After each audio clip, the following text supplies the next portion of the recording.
Ning panahon sa Kapaskuhan, ang Cebu City Police Office purna lang milusad silang programa nga mutabang sa mga street children. Kada adlaw aduna sila'y bata nga sagupon ug dadon sa ilang lain-laing kalingawan.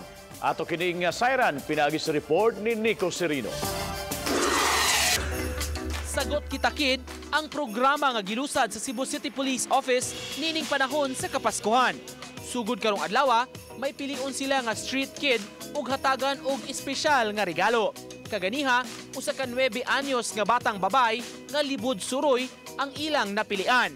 Espesyal ang adlaw alang kaniya kay gisuroy siya o gilingaw sa kapulisan pinanguluhan ni City Director Senior Superintendent Royina Garma. Didto sila sa Sirao Garden ug misudong sa maanindot nga mga buwak.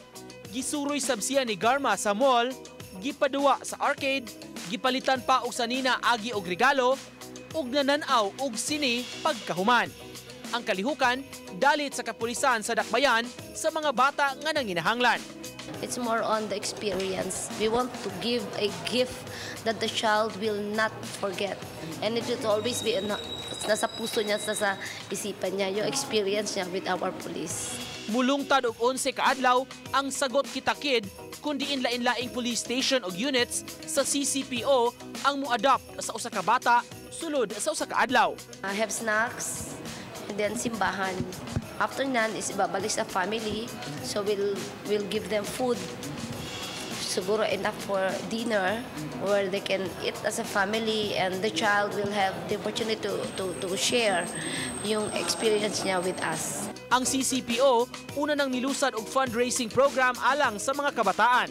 May mga alkansya silang gipamutang sa CCPO ug mga police stations sa mga gusto nga modonar. Plano ni Garma, ipadayon ang fundraising ug buhan ay sila og mga programa sa kabataan alang sa summer. Nico Serino, Balitang Bisdak.